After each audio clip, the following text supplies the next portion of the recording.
And now the polar opposite of the last video I posted, it's 4-Cell Nightmare Mode. Exit light, enter nightmare.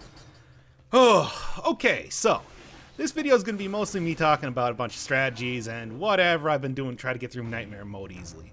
And I think at this point that I've got it way more consistent than I have before. Oh, yes, post commentary because I've been kind of on a tear with that lately. So anyway, I feel like I've gotten it more consistent, and I don't know if that's just repeated play, you know, like, hey, yes, I know I just got hit there, but hey, come on. Cut me at least a little bit of slack. I've been doing it a lot. It could just be that, hey, I've been doing it enough that now I'm good enough at 4-Cell mode to do it semi-consistently. But I have also taken a bit more of a different philosophy when it comes to doing a lot of stuff, especially in early and mid-game. So that might also be the difference too. Pretty much my original idea when I was coming into this, the original philosophy that I was working with 4-Cell difficulty was that I was going to stack up as much defensive power, as much damage reduction as possible, and then go into the game knowing that I would take less damage overall, even though I might also be dealing less damage because a lot of the items I have were for utility's sake rather than for huge amount of damage. Now I've kind of flipped on that, thinking, hey, you know what the best way to take care of enemies is? You know what the best way to stop them from attacking, to mitigate damage? Kill them. If they're dead, they can't attack you. So what I've been doing is I've been taking tactics, a lot of ranged weaponry. For example, this crossbow here, something that I was never particularly impressed with in the past, is just dealing out some amazing damage because I'm going hard on tactics at the start here. Tactics obviously still the damage dealing stat in the game. It's changed a little bit in since the previous patch, because what happened was that tactics, used to give you the same amount of health as everything else, and now it gives you significantly less, which makes it so that survival is a huge issue, but you still get as good a damage as ever. So I still think going with a decent ranged weapon and some skills that can just, deal some ungodly damage with high tactics, and then just focus on not getting hit early game is the way to go. I mean, look at how many enemies I killed there just by firing an explosive crossbow in one direction. And then late game, what I do is I will, after I get through the early game, after I have a nice turret run and cooldown reduction and everything like, I immediately go for cooldown reduction, turrets, get some nice synergies. And then late game, what I do is I start to build more for survival. Specifically, this run is going to be Guardian and Tactics. So I'm going to start out, I'm going to go real hard on Tactics. I'm going to get Tactics up to about 10 or so, and I will just tear through enemies. What's love got to do when I'm ripping all through your whole crew is the credo here. And then when it comes to late game, I'm going to focus almost entirely on survival. Try to get as much health out of that as possible. Occasionally pay some lip service to getting a 1 or 2 points into brutality, but that's not really what I'm focusing on. And then try to get like a good boss killer weapon, something like your Valmont's whip, something like your Hunter's longbow is a really fantastic weapon, even though the king does have some passive blocking. And then use that for dealing damage, for dealing big damage to elites, but also have those turrets in the background for some synergies, for some extra damage, doing that sort of stuff. One of the big things that I kind of came up with, one of the big ideas that I came up with doing a few of the challenge runs throughout the alpha version of this update was that single stats are just not the way to go. And although I have probably had a more success than... Got totally confused there. And although I have had a lot of success doing just single survival, that was mostly because it gave me a lot more health, and not so much because I was getting, incredible damage out of survival weapons. You can get some really good damage out of survival weapons, your war spears, your symmetrical lances. But it's not good enough, in my opinion, in a lot of ways. And also, and obviously, if you go full tactics, you're going to be getting killed in like 1 or 2 hits. If you go full brutality, you're going to be getting killed in 3 or 4 hits. But your damage is going to be pretty good until that point. So yeah, splitting up stuff, and obviously the split I went with here was tactics and survival, explicitly for the reason that survival gives you a lot of survivability, and also buffs up some really nice weapons that you can use to kill bosses, especially late in the game. Good synergy immediately there. And tactics just gives you a lot of killing power, especially early in the game. And yeah, I'm not planning to get hit a whole lot early in the game, so I can go a little bit squishier, but by the time I get to the castle, I am planning to get hit at least a couple times. You can kind of see where it's all working here. Additionally, I think one of the things I tried to do a lot was kill elites as often as I could, because the drops that they have, especially in terms of amulets, do give you a pretty big advantage in that you're able to get a lot more money. Even if you don't necessarily need them, or hell, if you want to go for like a cheater necklace, like a stealth after 5 seconds, that can help a lot. But necklaces are also just worth a lot of money. And with the increased cost for re-rolling, I think that it's just super worthwhile for that. And if you're going huge turrets, you're getting a pretty enormous amount of damage anyway, so you shouldn't have too much trouble as long as your dodging game is on point. Honestly, right now, if I could choose a weapon, I would probably go with something like pyrotechnics. And although I started out with a few survival and damage reduction based stuff there, pretty quickly moved away from that and for some good synergistic turrets to help me out here. And yeah, I don't know if this is a build that I would suggest, everybody go for. If you are really having trouble on 4-cell mode, just surviving, period, especially in the early game, don't go full tactics. You're gonna be getting hit.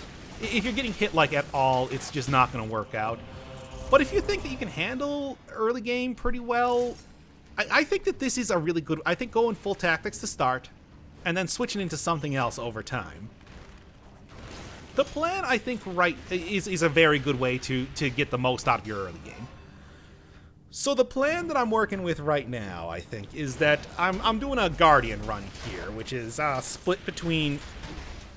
I think in the end I will go with like 6 or so brutality, and the plan is around 10. Doesn't have to necessarily be that exact number. Tactics, and then about 20 survival.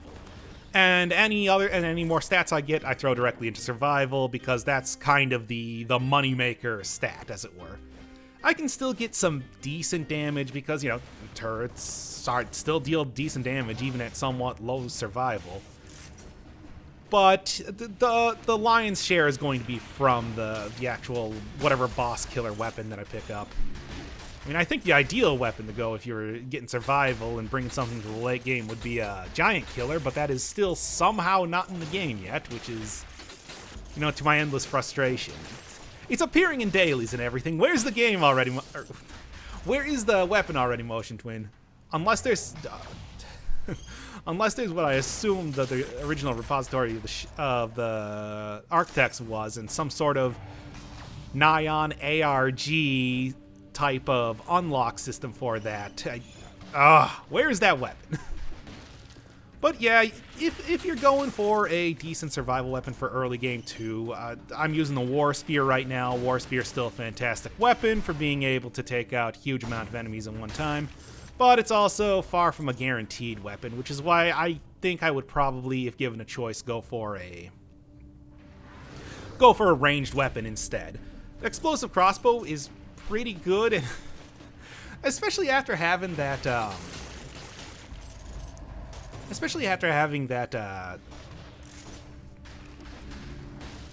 perfected hand of the king fight using the explosive crossbow, which I didn't want to use the explosive crossbow, I just couldn't find anything better. I've been a lot more okay with that weapon, I guess is how I could say it.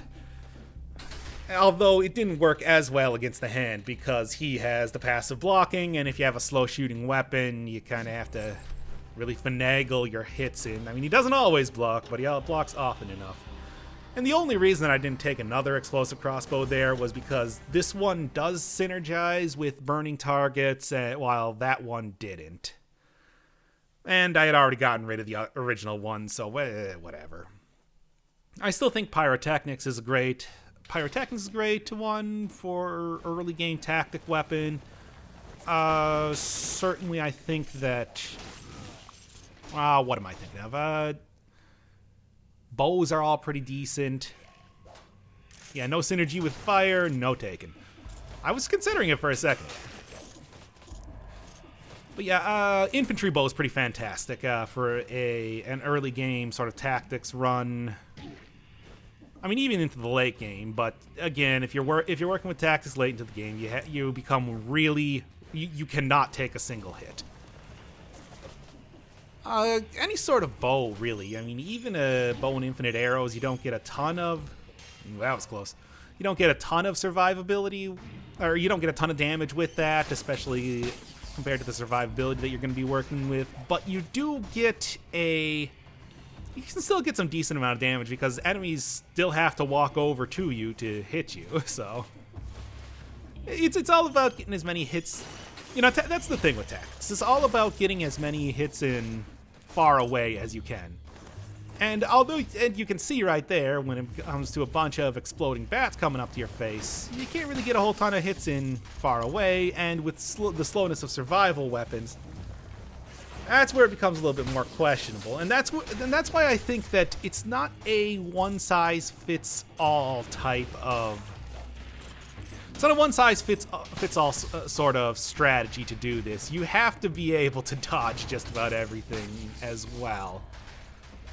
But you do get some really incredible damage to start. I don't know. I think the other big thing when it comes to 4-cell difficulty, and the reason why I took Vampirism as my... I can't believe that Scorpion just died there. But hey, again, good damage, just no survivability. Yeah, the other thing related to 4-cell mode is that your healing abilities are really, really compromised, and especially with the change that just happened to Alienation, making it so that you don't get as much curse relief. You have to kill as many enemies as normal. Straight upgrade, so sure.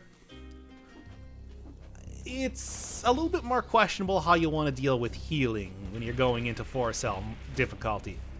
I mean, prior to the change to Alienation, I would just say go Alienation each time because, man, I would just say go Alienation each time because, well, there's little risk. Killing 5 enemies is not, while being cursed, is not that difficult. Killing 10 enemies is a little bit tougher. It takes a little bit more planning. And honestly, in 4-cell mode, I would like to try to avoid doing that as much as possible because enemies are so tightly packed and you're always getting hit by an Inquisitor or a Scorpion or a Bat or this and that and everything. So I went with Vampirism here because it's the second most consistent way to get heals. Yeah, you get cursed and then one of those bats can ruin your day. Yeah, it's the second most consistent way to get heals after Alienation. Because Alienation, you're pretty guaranteed to get a cursed chest or find a golden door somewhere. Just about every single area behind one of the cell doors, you're probably going to find at least one cursed chest. And every single time you get cursed, you know, for 10, which you can't get cursed for any less than that, that is a full 100% heal for you. So if you can swing it, it's the best heal you got in the game still. However, it does require that you get cursed, and it's too risky for me. So killing enemies, I can... By the way, this is just total horse hockey. What was that generation? I could not avoid getting hit at all there. But anyway, yeah, vampirism, not as good of healing. I mean, it's actually pretty minimal healing, but there's always enemies for you to fight, everywhere. And since I'm going to be building survival, obviously I already have the 10 tactics that I was sort of going for at the start here. So I'm going to be building survival anyway, get as much out of that as possible. But even then, it's not quite the 100% heal that you're going to get every time you get cursed with alienation. And then, of course, the third way to heal up in this mode is to take the 200% heal on food and then hope that you come across a cherry at some point, which is... If you're going to a place with a food shop, that's great. If you're not going to a place with a food shop, you're going to be scrounging around for food as best you can. And usually that's not the best way to get healing that you can do. I guess I would just suggest that if you're going through the Fog Fjord, if you're going through Ramparts has one, Ossuary has one as a food shop. But aside from that, it's just too risky because there's no guarantee. You're always going to have enemies. You're always going to have the ability to be cursed in one way or another. So I went with the one that was the best, even though I'm still sitting at full health even halfway through the old sewers here. Ugh. Yeah, I wanted to go through what you could consider the hardest route in the game this time because I always go into the ossuary, I always go into the ramparts. Let's change it up as usual. I've done a few 4-cell runs this time, and I think that I said even, bye shield bearer, have a nice trip. And I think I even said in the last video, hey, in the next videos I'm going to be going through the last two areas that I have yet to show on camera here, which would be the graveyard and the prison depths. And although there's nothing, really special in there or anything, it is still something new. Although I'll say this, with the changes that they have to out-of-depth type enemies appearing in the areas, I don't know if the sewers is really the hardest option at this point. Maybe the hardest for slow-going weapons, like your survival builds or whatever, because of the bats, but hell, you're going to find those any area that you should go to now. And with cannibals being in the ramparts, lancers being in the depths, hitting up some of the quote-unquote harder areas here may actually be the easier choice in a lot of cases. I already have 224,000 with all the necklaces that I've been picking up. It is probably the way to deal with increased costs on 4-cell difficulty. It does require that you fight a bunch more elites, but if you got decent synergies between all your weapons, it works. I don't know. I think also having a heavy turret helps out a lot. Oh, they changed the quick turret to the crossbow-matic. I don't know. Heavy turret helps out a lot because the momentary stun that you get will stop enemies from attacking you, especially if you have a pierce targets along with that. So never regret picking up one of those, and I think it's honestly one of the better options that you can get for turrets in the game. Though anything that's a decent turret works out just fine too. Yeah, I don't think I forgot about you. I mean, I wasn't really prepared to fight you, but whatever.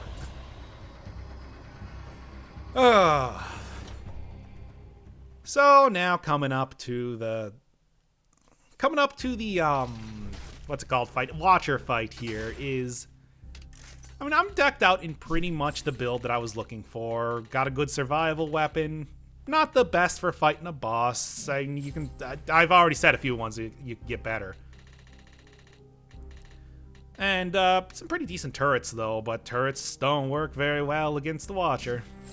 Ah, well. I also think it's worthwhile before you get to a boss or something like that, to switch out all of the various mutations. I mean, normally I would just keep, like, vampirism or whatever, but here, I think to have the best shot, especially considering that I can't perfect the Watcher nearly as often as I can perfect the incomplete one. But yeah, getting as many advantages insofar as insofar as mutations go, is probably the best option there.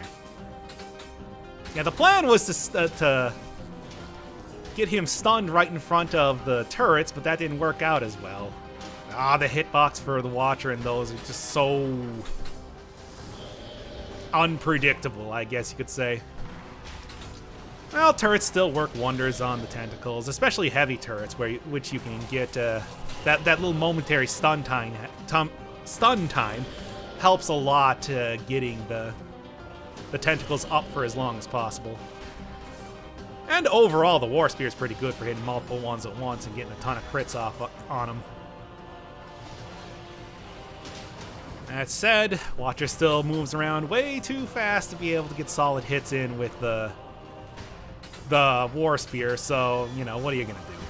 Well, grab a better survival weapon, that's what you're gonna do. Frustrating. But hey, at least it's not a particularly difficult pattern here. I still choked right at the end, though. I should have just stayed still, that would have worked out just fine.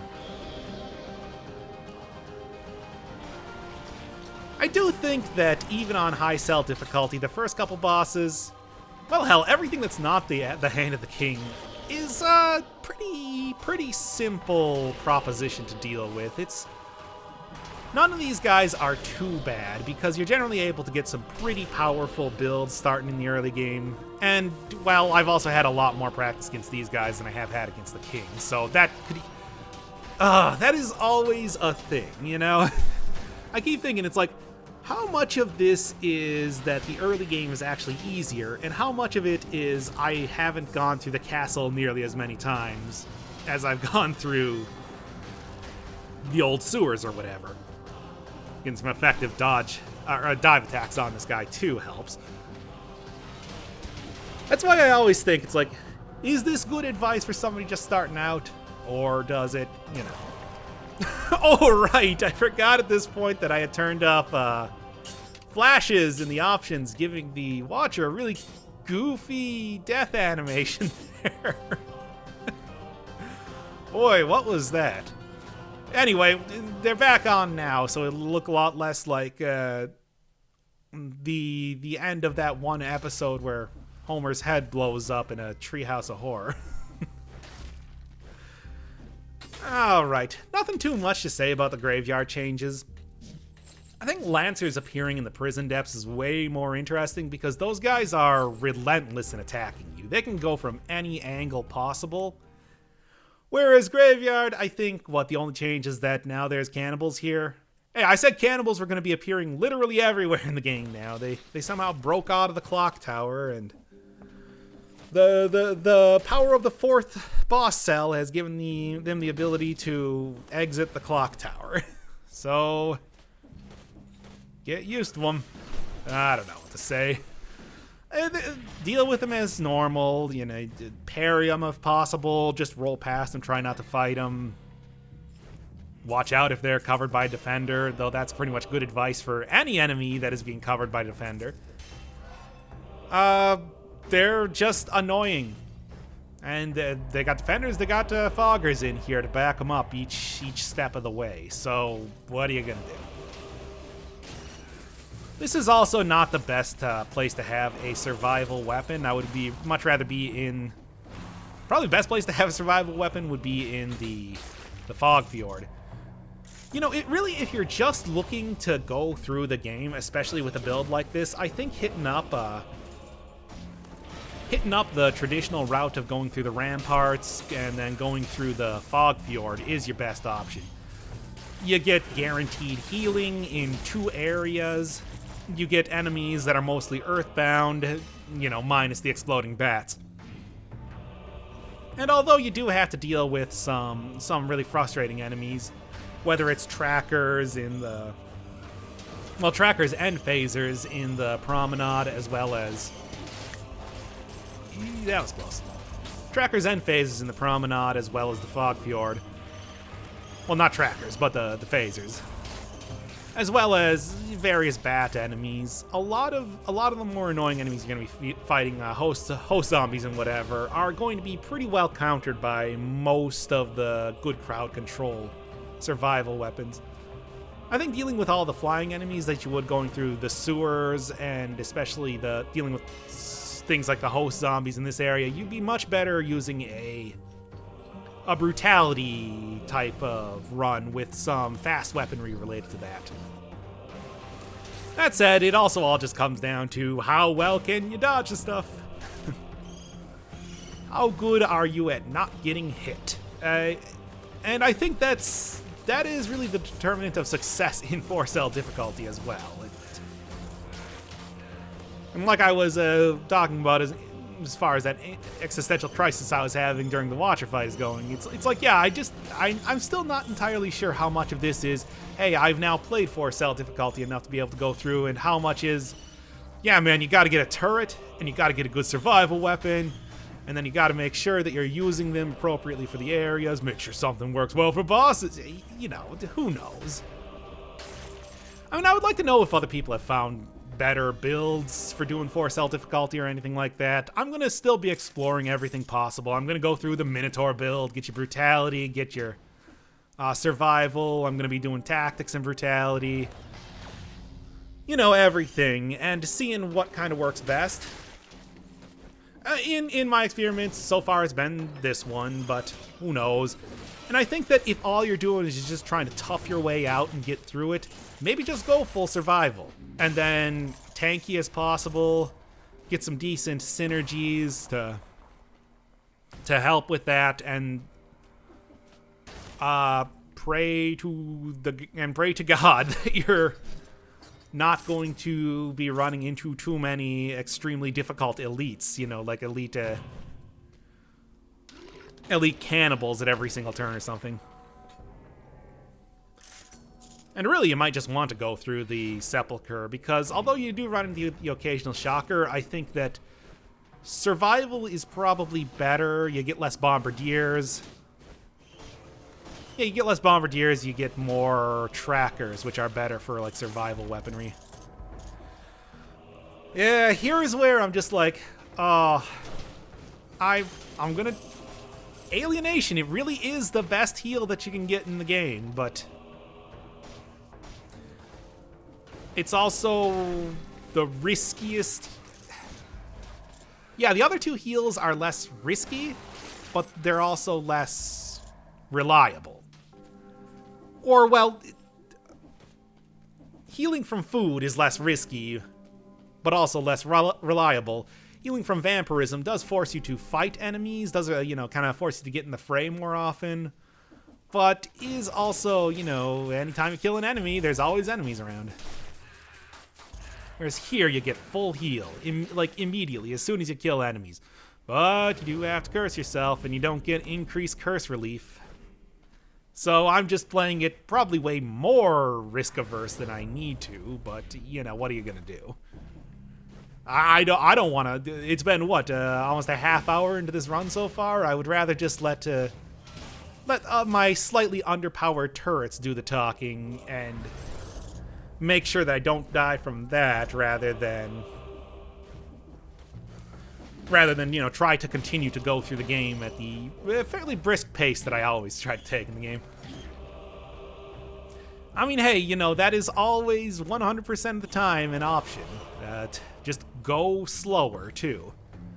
It doesn't work in every circumstance. Obviously, a lot of the times you're going to be up against tons and tons of enemies at once, and there I think fast play can really make the difference between survival and death. But when you're just kind of entering an area, if all you want to do is throw down some turrets, and then maybe wait until your grenades are off a cooldown or whatever, that can be a lot better play, but it's also a lot less interesting to watch, at least in my opinion, which is why my credo has always been go fast. Hit him fast and hard. Or as MOP would say, get him, get him, get him. Hit him, hit him, hit him. 5 boss source cells. Still waiting on that motion twin. Who knows, maybe next update. I mean, next few updates that we should get here for the game will be what? I think getting... should have the lore update coming up. Oh, come on. That catcher get me. And the better challenge rooms, which, oh man, I want to do some better challenges already. Oh yeah, I forgot. And I sat here and I'm like, I can't. I just cannot. I've already done it too many times.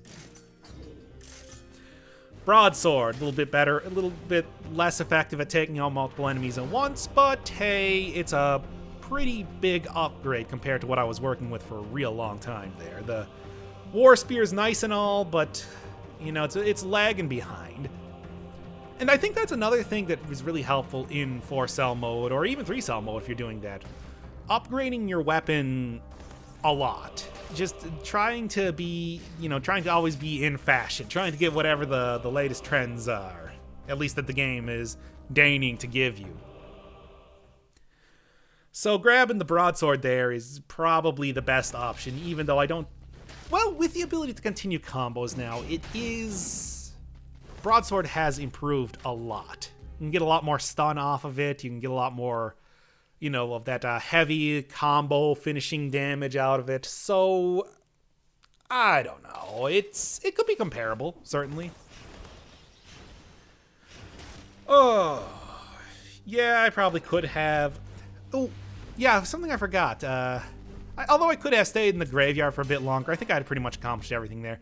Graveyard used to have a food shop behind one of the doors. I don't think it does anymore. I mean, I've been to the graveyard a few times since the latest patches have rolled around, and I have not seen a food shop in the graveyard as far as I can tell. Maybe I just missed it. Maybe it was in like the 1-cell door, and I somehow missed that in the 2-3 times that I've been in there. But if they took that out, that's... getting that consistent healing is one of the most important things that you can get in 4-cell mode, so having that taken out is a real big blow to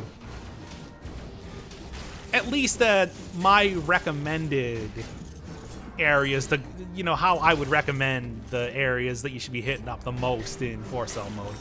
Like something with a food shop puts it... Something with a food shop means healing and consistent healing. So I would put that way above a lot of other areas, even if you do have to go through the Watcher fight in the sewers to get to it. Well, you don't have to go through the sewers. You can always take the shortcut from the ramparts if you have multiple cells in there. Oh boy, this is...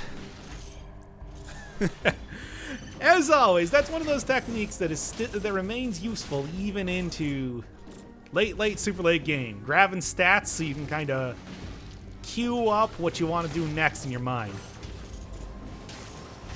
You can see I'm tearing through trackers pretty easily, but having some serious issues dealing with shockers. But at least at this point, I have a mostly full survival build, and getting 40% reduction, even with that shield that I've been carrying around since the very earliest parts of the game, has been helping me survive a lot.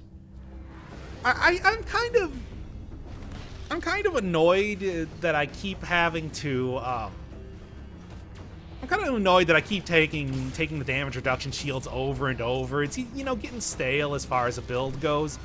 But the thing is, the damage reduction shields, they give you that, I almost didn't see that there. The damage reduction shields give you that little bit of,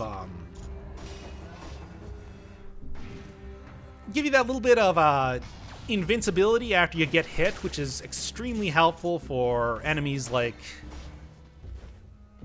spinners or guardian knights, especially late in the game, that will prevent them from nearly one-shotting you.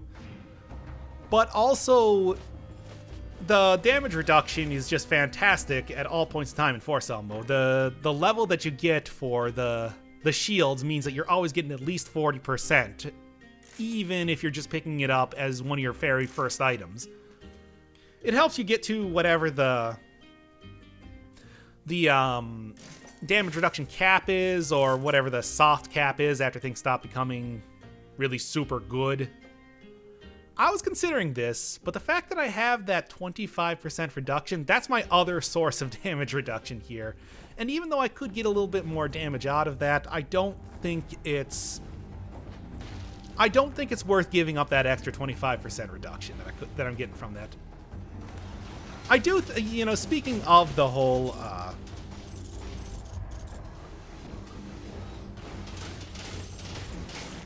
speaking of getting the whole, damage reduction here, I think having 2 items that give you damage reduction is something that has helped me.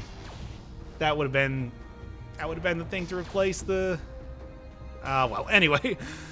I think getting 2 points of damage reduction is like all I'm looking for, and then having the other 2 be filled is all I'm looking for damage reduction, and then filling out the other 2 slots with something that gives me extra damage is the way to go. Yeah, and that was the point in which I realized, hey, wait a second, I've been carrying around that shield since the very start of the game. Damn. 4 shield's always still pretty good because in addition to all the other stuff you get,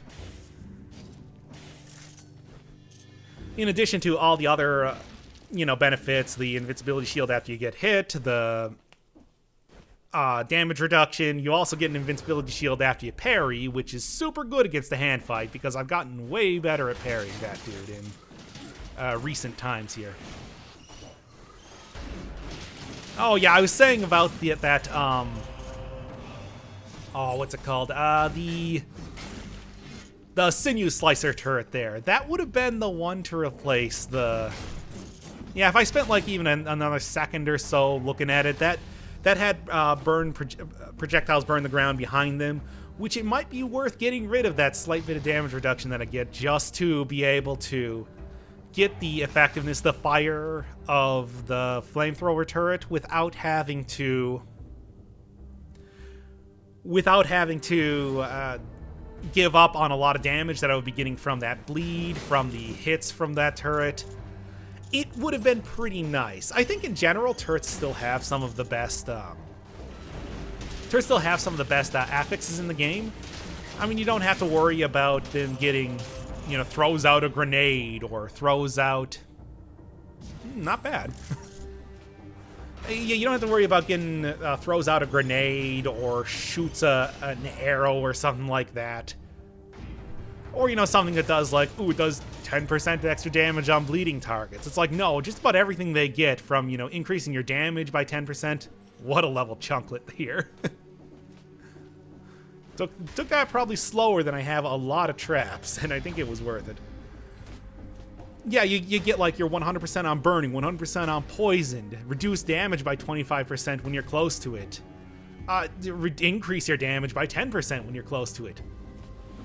Yeah, no way I'm going through there for a cursed chest that I probably wouldn't take anyway. Oh, they have just excellent affixes. Projectiles burst into poison on hitting an enemy. You do have some of your lesser ones for fighting bosses, you know, enemies exploding into viscera or whatever, but there's none that I would say are total lemon type affixes that you get out of there. I probably should have taken something that gave me some extra damage against the assassin in the upcoming fight here, because obviously I don't have one-shot type of capabilities here. Although I do have some pretty nice damage stuff, a broadsword is not the best weapon to be fighting the assassin with. I mean, it's pretty good if you can get it consistently. I can't hit her consistently with it. But yeah, I took the old-fashioned heal from food just on the... It's a risky play because there used to be a food shop in the castle, not anymore, which is really too bad. Parry's still very effective. And as far as I know, there's no consistent way to get food. I mean, they don't have cell doors, so there's no lucking into a shop from there either. Well, not lucking, but there's not even a possibility of getting a food shop from there either. It's all about trying to find some secret areas. Really, the other thing is that I know if worse comes to worse, especially if I take way too much damage against the assassin, which might be the first time this has happened in a while, I can always use one of the potion charges. I don't want to, because I want to always save as many of those as possible for the hand fight. But hey, I think that... Yep, and there it is. But hey, I think that at least coming up at this point in the update, I can take down the hand with only 2 flask charges. I don't want to, and obviously the ideal scenario would be go through here without taking damage, which I cannot do consistently at all. Or just find some sort of lucky stash of food, get enough enemies to drop food, whatever. Who knows? I mean, I'll say this. I mean, knowing how this turns out eventually, I probably would have just gone with vampirism again. So, here is where the tactics build is not working out nearly as well. These enemies are taking a hella ton of damage from these turrets, and still are none worse for the wear. So, it's not... I think that sticking with the heavy turret might have been the best option, because not so much the damage that you got out of it, but more the stun time would have allowed him to get some solid hits with the broadsword on these dudes. But unfortunately, since I switched to the crossbow-matic, as it's called now, I don't have nearly the CC power of that. I mean, you get a little bit of extra damage, but it's... I mean, you can already see it's not doing as much as I would like it to. And parrying that shockwave, I think, is the most consistent that I can do parries on an elite slasher, or any slasher, really. Not that stopped me from bungling that last one there. Oh, well, a single point of infection is not really what I'm worried about. No, the main worry in the castle here is getting whittled down. Or falling into spikes over and over, which is also a serious issue. Yeah, one of the things when it comes to getting solid kills on elites here is find a good arena for it.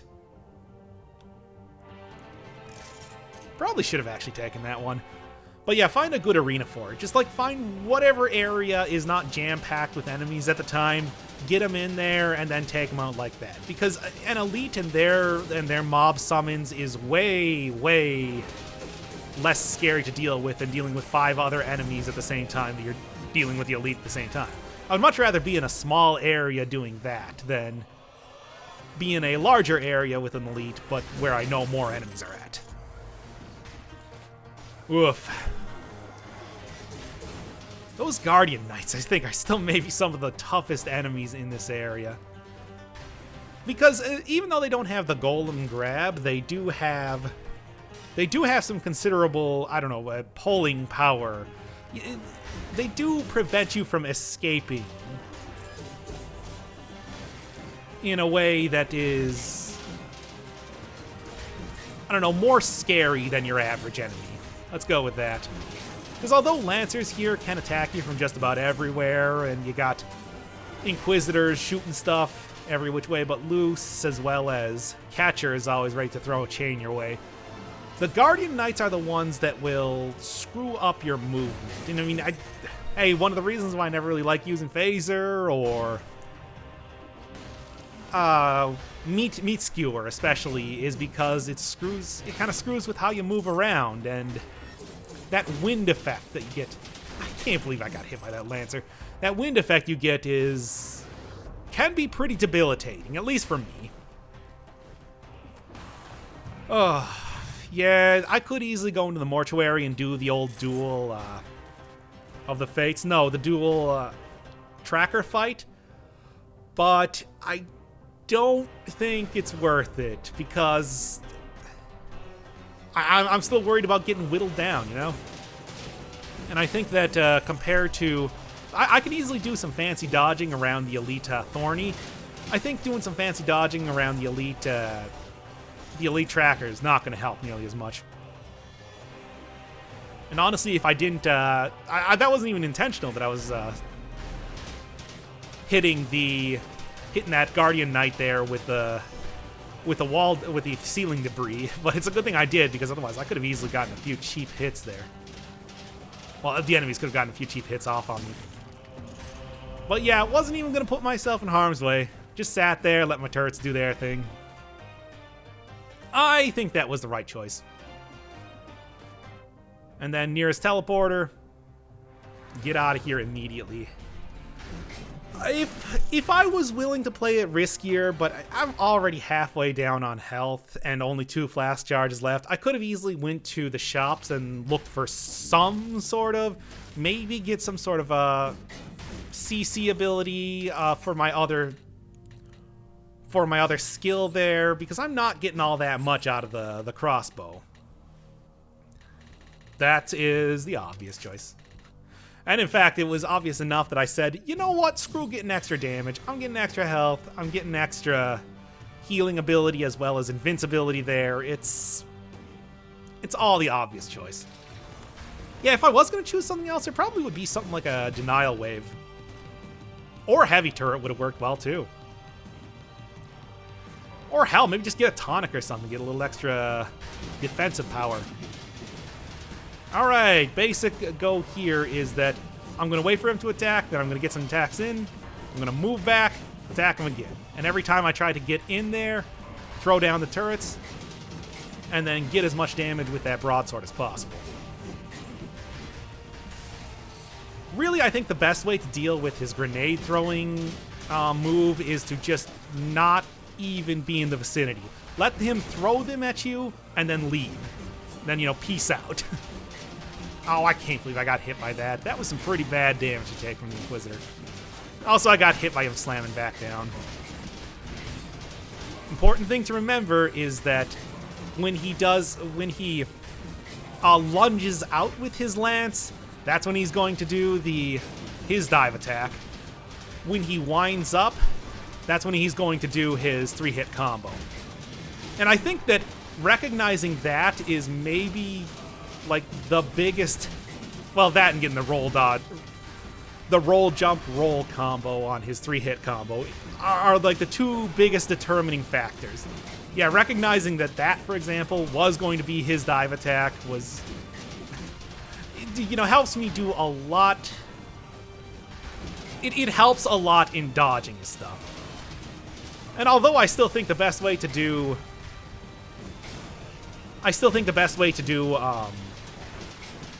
perfect on him is to just cheese him out by using the corrupted healing combo with emergency triage. I am getting way better at dodging a lot of his stuff. Also, boy, despite getting hit by that zombie in really bad circumstance there, that was maybe the best like combination of elites that I could have possibly gotten there. If I got like a spinner and a slasher there, or like a meat grinder on the top, that would have been real devastating. Went too quick there. You wanna delay your jumping up on the platforms just a little bit when he's doing his huge dive attack. But other than that, it's pretty much over here. Nice successful 4-cell mode. I'm pretty satisfied with how it turned out. The hand, I think, is the biggest determinant on if you have at least 2 flash charges and some decent combos, that is a win for you. Well, it's a win for me at least. But that's always the part that I'm dreading. I think that I can get to the hand a lot more consistently than I can beat him. So being able to get through that, I would say with relative ease, was a pretty satisfying run, all in all. So that's 4-cell with Guardian. Look forward next time when I'm probably going to do a Minotaur build.